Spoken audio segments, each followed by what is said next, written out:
গাইবান্ধার KN road সরকারি প্রাথমিক বিদ্যালয়ের শ্রেণীকক্ষগুলোতে 4-5 জন করে শিক্ষার্থী নিয়ে চলছে শ্রেণী কার্যক্রম। শিশু শ্রেণী থেকে পঞ্চম শ্রেণী পর্যন্ত বিদ্যালয়ে মোট 60 জন শিক্ষার্থী ভর্তি রয়েছে বলে জানান শিক্ষকরা।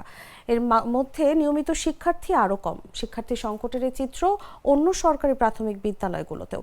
তবে শিক্ষার্থী সংকট থাকলেও এসব প্রতিষ্ঠানে পর্যাপ্ত সংখ্যক শিক্ষক রয়েছেন বলে জানা গেছে।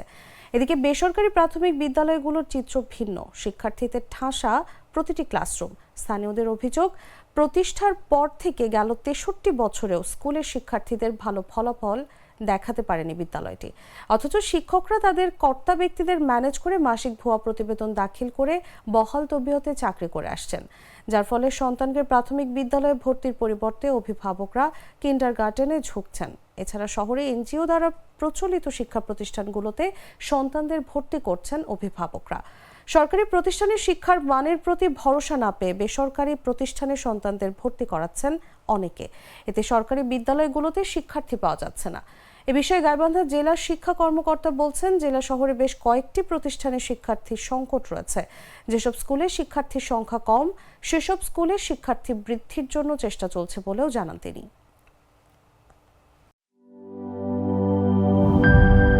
ন্যাচারাল ব্যাকটেরিয়ালাইসিসের সুরক্ষায় ফ্রেশ ও অ্যাক্টিভ সব সময়। এখন ধুলাবালি জীবাণু ঘাম ক্লিন বোল্ড রিমার্ক।